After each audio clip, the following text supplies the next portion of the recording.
কেন্দ্ৰীয় জলশক্তি মন্ত্ৰীয়ে স্বীকৃতি প্ৰদান কৰিছে। এই লক্ষ্যে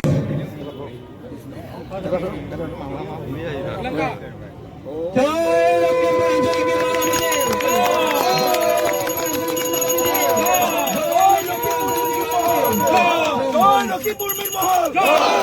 লক্ষীপুৰ মিলমহল লক্ষীপুৰ মিলমহল লক্ষীপুৰ মিলমহলৰ সকলো কাৰ্যকৰ্তা কুশলে ৰাখক। লক্ষীপুৰ মিলমহলৰ সকলো কাৰ্যকৰ্তা কুশলে ৰাখক। জয় আই অসম।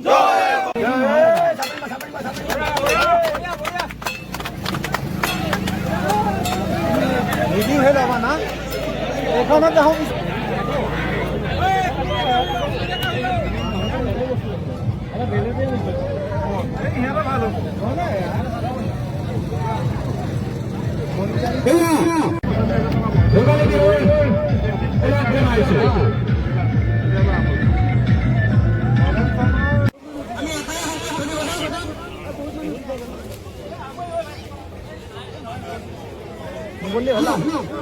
আমি গতিকে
মানুহ বেছি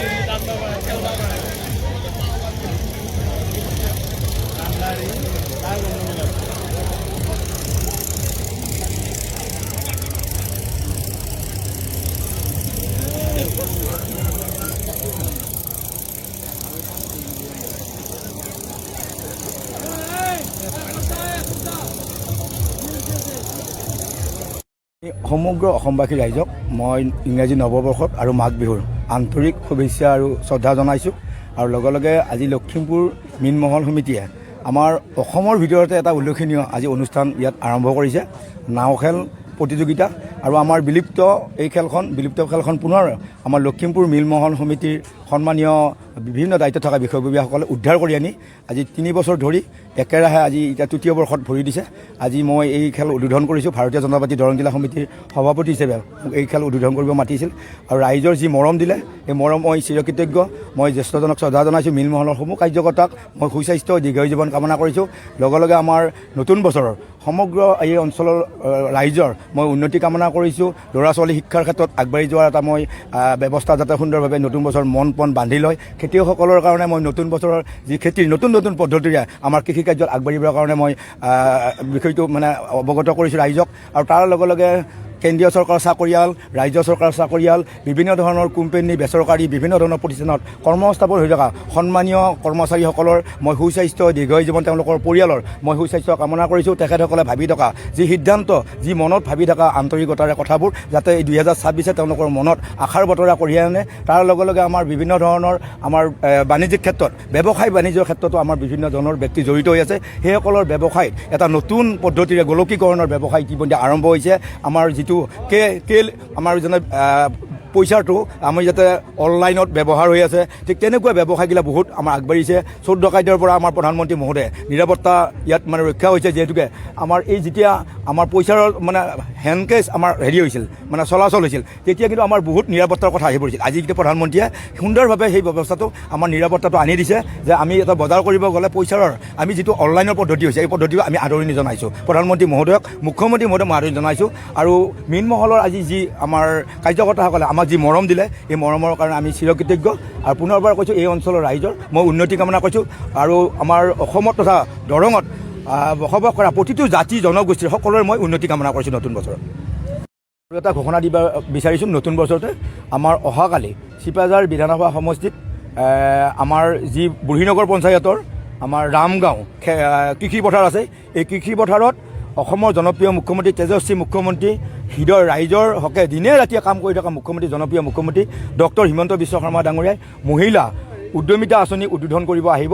বাই দিনৰ 12 বজাত আৰু আমাৰ চিপাঝাৰ সমষ্টিৰ তথা দৰঙৰ সমূহ মহিলাক তাতে উপস্থিত বিচাৰিছোঁ ৰাইজৰ উপস্থিতি বিচাৰিছোঁ আপোনালোকৰ উপস্থিতিয়ে আমাৰ যি মহিলাসকলৰ যি সবলীকৰণৰ দিশটো আমি আগবঢ়াই নিব পাৰিম মুখ্যমন্ত্ৰী মহোদয়ে ইতিমধ্যে অসমৰ 26টা বিধানসভাত এই আঁচনি ইতিমধ্যে ৰূপায়ণৰ ব্যৱস্থা হাতত লৈছে চিপাঝাৰতো অহা 2 জানুৱাৰী অহাকালি ঠিক 12 বজাৰ লগে লগে এই সভা অনুষ্ঠিত হ'ব সভাত সমূহ ৰাইজক আমি চিপাঝাৰ সমষ্টিসমূহ মহিলা তথা বিভিন্ন পুৰুষ মহিলা সকলোকে আমি উপস্থিতি বিচাৰিছোঁ আপোনালোকৰ উপস্থিতি সহযোগিতাই আমাৰ মহিলাসকলৰ সবলী দিশৰ ক্ষেত্ৰত এখোজ আগবাঢ়িব বুলি আমি দৃঢ় বিশ্বাস আৰু আশাবাদী হয় নমস্কাৰ পোনপ্ৰথমে মই সকলো ৰাইজলৈ শুভেচ্ছা জনাইছোঁ নতুন বৰ্ষৰ আমাৰ এই লখিমপুৰ আঞ্চলিক মীনমহল সমিতিৰ সহযোগত আৰু ইণ্ডিয়ান টুৰিজিম ডিপাৰ্টমেণ্টৰ উদ্যোগত ভাৰতীয় পৰ্যটক মন্ত্ৰালয়ৰ এই সহযোগিতাত আমি 3দিনীয়া কাৰ্যসূচীৰে এই লখিমপুৰ আঞ্চলিক মীনমহল সমিতিৰ ঐতিহ্যমণ্ডিত লখিমপুৰ পুখুৰী পাৰত আমি বাণিজ্যিক মেলা আৰু নৌকা খেল প্ৰতিযোগিতা আৰম্ভ কৰিছিলোঁ আজি এই নৌকা খেল প্ৰতিযোগিতাৰ শেষ মুহূৰ্তত আমি 3টা দল পাইছিলোঁ আৰু তেখেতসকলৰ মাজত ইতিমধ্যে প্ৰতিযোগিতাসকলে অংশগ্ৰহণ কৰি 2টা প্ৰাইজ ইতিমধ্যে গ্ৰহণ কৰিছে আৰু তাৰ কাৰণে আমি আজি এই সভাস্থানত তেখেতসকলক পুৰস্কাৰ বিতৰণ কৰিম আৰু আমি এটা কথা জনাবলৈ আপোনাক সুখী হৈছোঁ যে আমাৰ এই ঐতিহ্যমণ্ডিত লখিমপুৰ পুখুৰীটো আমাৰ গ্ৰাম্য অঞ্চলৰ ভিতৰতে একেবাৰে পিছপৰা সেইহেতুকে আমি আজি এই লাইভৰ জৰিয়তে জনাব বিচাৰিছোঁ যে আগন্তুক বৰ্ষত আজি যেনেধৰণে আজি উলহ-মালহেৰে আমাৰ বনভোজ যাত্ৰীসকল আজিৰ এই পুখুৰী পাৰত বনভোজ খাবলৈ আহিছে তেনেদৰে সঠিকভাৱে আপোনালোকৰ প্ৰচাৰ মাধ্যমৰ জৰিয়তে যাতে আগন্তুক বৰ্ষত আমি এই অংশীদাৰ ৰাইজৰ বাহিৰেও অধিক আমি বনভোজ যাত্ৰী আহিব পাৰে তাৰ কাৰণে আপোনালোকৰ প্ৰচাৰ মাধ্যমৰ জৰিয়তে প্ৰচাৰ কৰি আমাক উপকৃত কৰিব বুলি আশা কৰিছোঁ আৰু আশা ৰাখিছোঁ আমি আগন্তুক 2026 চনৰ বৰ্ষটো যাতে ৰাইজৰ সুকলমে অতিবাহিত হয় তাৰ কাৰণে আমি মীনমহল সমিতিৰ তৰফৰ পৰা অনুৰোধ জনাইছোঁ নমস্কাৰ আজি আমাৰ দ্বিতীয় কাৰ্যসূচী হৈছিলে আৰু নৱবৰ্ষ উপলক্ষে 2026 চনৰ নৱবৰ্ষ উপলক্ষে আমাৰ যি নৌকা খেলৰ আয়োজন কৰিছিলে আজি সেই নৌকা খেলৰ প্ৰতিযোগিতাখিনি ইতিমধ্যে সমাপ্ত হৈছে এই যিখন নৌকা খেল আছিলে সেইখন উদ্বোধন কৰিছে আমাৰ বিজেপিৰ জিলাৰ সভাপতি মুকুন্দ